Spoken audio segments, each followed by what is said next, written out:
You know, sometimes there's a crisis and well-meaning mental health professionals rush in to discuss the trauma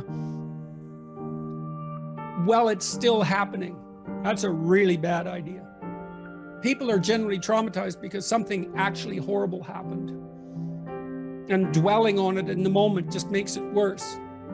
It's not like anybody has a solution. Here's how you should understand this. This is partly why people don't like to have a dispute within a relationship, because it's a thread and you pull on that thread and just God. Well, we had another rule. Do not agree with something you don't agree with. Like if we decide, you and me, that we're doing this, we don't go back and say, well, I didn't really mean it. We don't get to play revisionist with our history. So if you don't agree, fight, object, or hold your peace. Because you see what happens with couples, there's a little fight, and then one says to the other, but you did this. And then that person says, yeah, I know I did that, but then that was because you did this, and each this gets bigger until what's on the table is, why the hell should we stay together at all? Right. And so every fight becomes, why the hell should we stay together at all? So that's another thing you want to do, is you want to have the fight about this thing. Not about everything. About the past, not everything. It's like you were flirting. I think you were flirting more than you should have been. So I go away and I think, well, okay, maybe I was. Okay, well, then we have to have a discussion about why. And maybe we can solve that. But mostly what we have to do is figure out how to not have that happen again. Okay, so we're going to go see the same couple again. What is it that you want me to do? So I'm the flirtatious one, let's say. What do you want me to do? Well, you have to figure that out. It's like, no, I'm stupid. Like you. We're equally stupid. I need to know what would satisfy you. And you need to figure out what would satisfy you, so I know. And that's also extremely useful, is establish your conditions of satisfaction, make them explicit, let the other person know. Yeah, you can't read someone's mind. We're very bad at that. We're bad at reading our own minds, for that matter. So if I have a fight with Tammy, let's say, sometimes I remember to say, okay, what do you want me to do right now? What can I do? What should I say and mean? You know, and you think, well, you shouldn't let the other person put words in your mouth. Well, fair enough. You know, I'm not asking for something false. I'm saying, I'd like to not have this happen. Can you see a way out? Is there something I could do to increase the probability that that's the route we could take? And, you know, sometimes that works. But the other person has to let you know what they would find satisfying.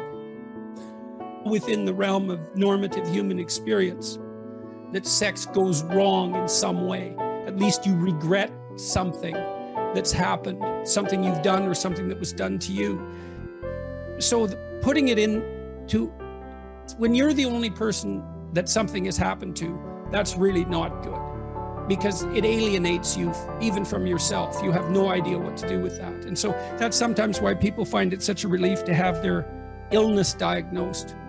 Other people have had this experience. Maybe there's a pathway through it. One thing to realize when you're 25 and you were abused when you're 5 is that you're not 5 anymore. That the person to whom that happened is no longer there. You're there. But so, you know, you might feel afraid of relationships. You might feel afraid of all sorts of things. But a lot of that was, you're sort of feeling that like that residual 5-year-old. I tell a story about one client I had. She was abused by her older brother, and she told me the story. And I drew a picture in my head while she was, you know, I kind of pictured her at 5 and this hulking teenager, you know, taking advantage of her. But as she told the story, I realized that her older brother was only a year, 2 years older than her. While he was 7, she wasn't the victim of a tyrannical male in some sense. They were 2 badly supervised children.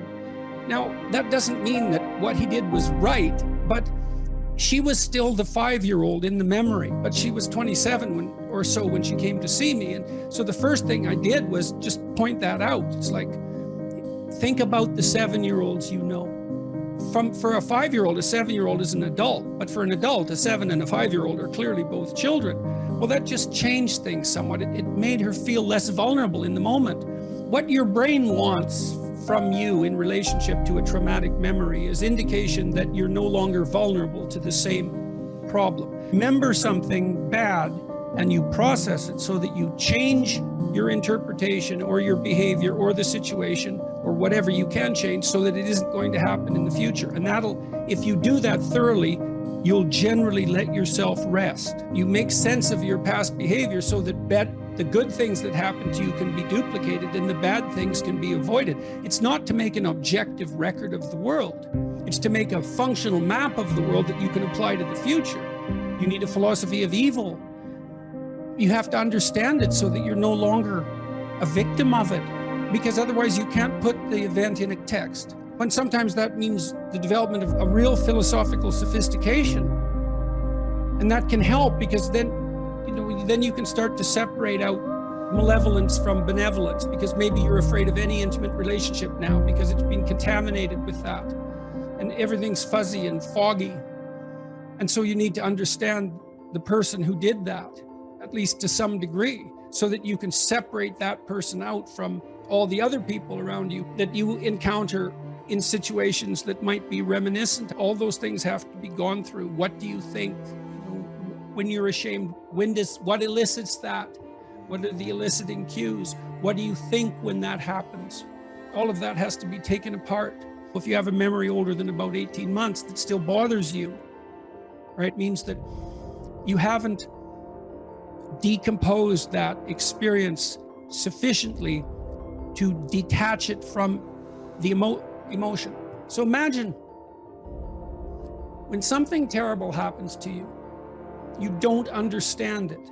So then you might say, well, if you don't understand something that's happening to you, how can it be terrible? Because doesn't terrible mean that you understand it? And the answer is, well, you understand things in stages. And the first way you understand a terrible thing is by freezing in terror or running. That's the understanding. It's not conceptual, it's embodied and emotional.